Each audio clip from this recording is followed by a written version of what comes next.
Good morning, everyone, and happy Independence Day 2026. This is Mark Shupe, the author of the Moneyball Method, a Middle-Class Manifesto for Objective Investing, and you have joined the Moneyball Method Podcast. Today, I would like to talk appropriately and with gratitude about the 250th anniversary of the signing of America's Declaration of Independence. Not only is this a celebration, but it is a day of remembrance and of gratitude, and I'd like to put into perspective some ideas about how I think about America's founding principles, the founding fathers, and the events that led up to 1776. And I'm going to begin with a quote. Some of the quotes you're going to hear, you may be familiar with.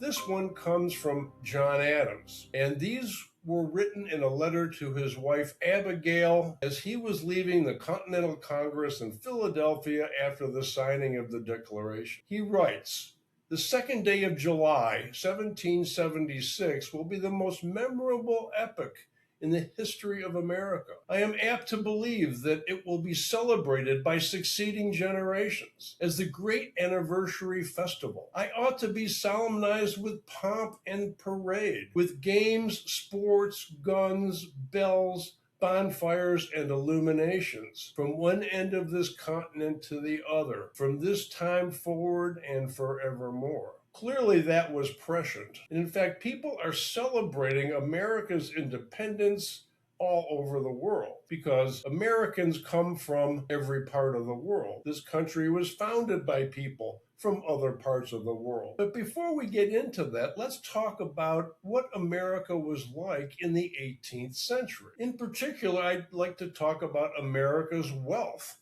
during the 1760s and 1770s. By the 1760s, and based on per capita income, America was one of the wealthiest nations on earth. In fact, its income rivaled that of England, perhaps exceeded the English citizens in terms of per capita income, which in turn greatly exceeded the rest of Europe. You might ask yourself, why was there a revolution needed if people were doing so well? However, remember, life expectancy in 1770s America and elsewhere in the world was about half of what it is today. We can thank the founding of America for that problem having been solved. However, never in the history of the world had the laws of nature become integrated with the natural laws of liberty. Yet subsistence farming was still the primary work, as it had been for thousands of years before. Americans were living in a natural state, one that had been popularized by John Locke,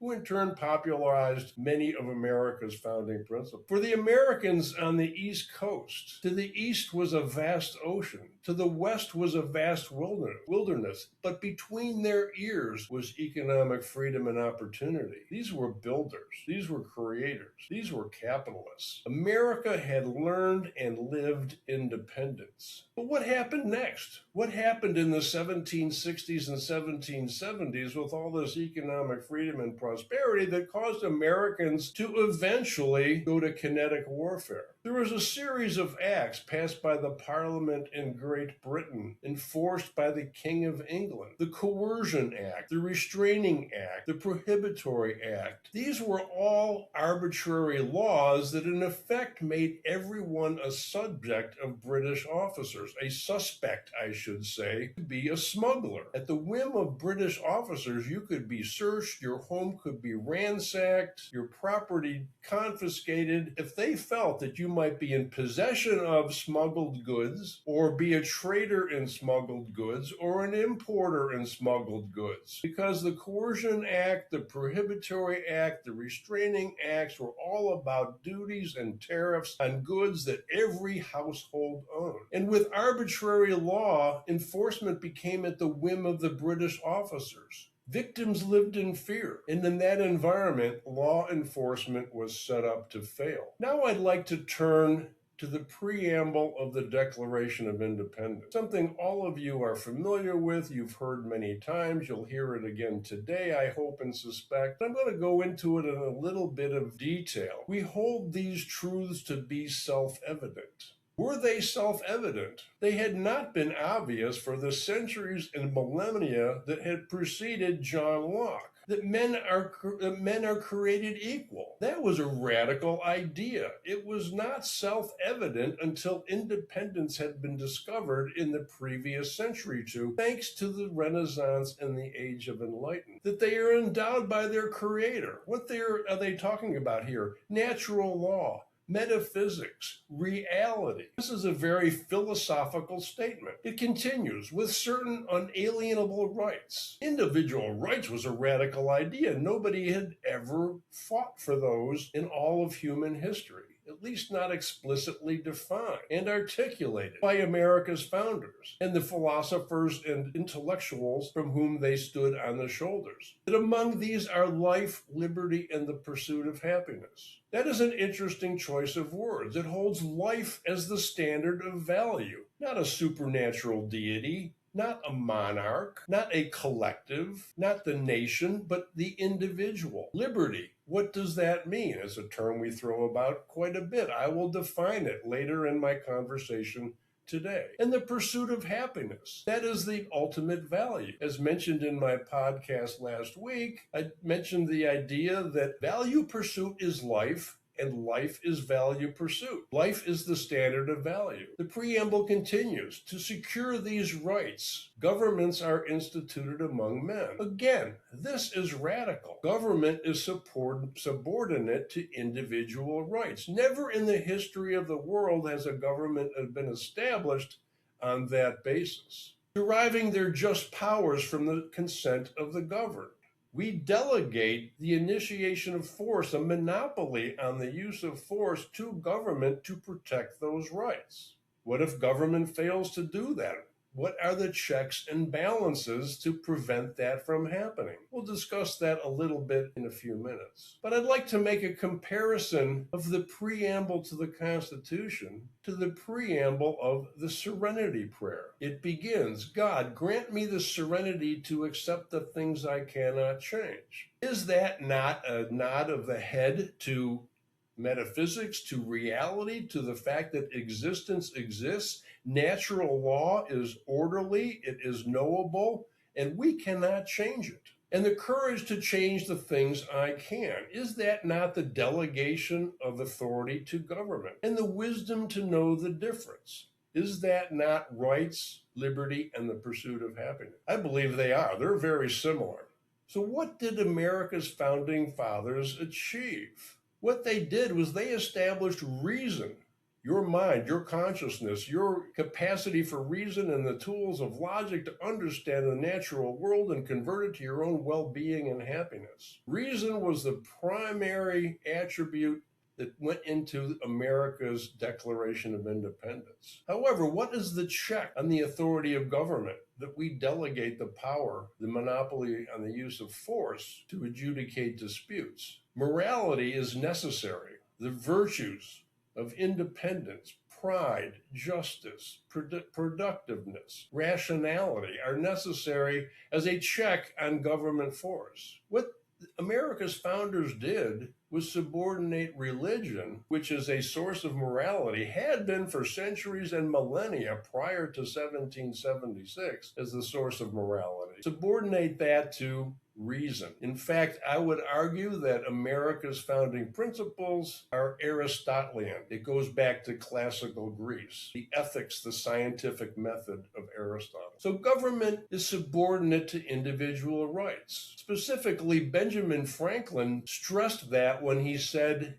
a republic, if you can keep it. He was stressing the separation of powers that were necessary when they were built into the Constitution several years later for the protection of individual rights. However, James Madison and Benjamin Franklin never discussed religion. It was subordinate to reason and morality. But your virtues, our virtues, the virtues of the society, of the culture, are the ultimate check on government power and the maintenance, the preservation of separation of powers. Capitalism is the system that was organically developed with respect to rights, liberty, and justice. It gave economic power to everyone willing to work for it. So what are rights? What is liberty? What is justice? I've had this conversation with many people on social media and in face-to-face whenever we get into a political or ethical conversation about the nature of America and how and if we should defend America. And I ask, can you define rights? Can you define liberty? Can you define justice? Nearly no one can do it in 21st century America. Most people are afraid to try. But in gratitude to you as members of this audience for listening to my podcast, I would like to impart a very brief definition that all of you can use when you are having these conversations and defending America's founding principles and the idea that is America. Understand what rights are. They are a moral principle for everyone's pursuit of rational values. Understand liberty as a moral principle to protect you from the initiation of force by government. Understand justice as a moral principle for equal treatment under objective law. In fact, when those three principles dominate a culture, capitalism will naturally evolve. It is organically developed by people who believe in the trader principle, independence, productiveness, and the banning of the initiation of force from all human transactions. And in closing, I would like to go back to the idea of gratitude. I was born in 20th century America. Among all of humanity, I hit life's lottery. My siblings, my parents, all of you that were born in America in the 21st century or in a society and culture that respected rights, liberty, and justice, you hit life's lottery. In the history of the world, there has never been a 250 years like those that we've had the privilege and opportunity to enjoy. And with that, I would like to add one more quote, the last sentence to the Declaration of Independence, and express my gratitude to the signers of that document. That last sentence reads, "And for the support of this declaration, with a firm reliance on the protection of divine providence, we mutually pledge to each other our lives, our fortunes, and our sacred honor." And with that, I would like to wish all of you a happy Independence Day in this year 2026, and I hope to see you next week. Thank you.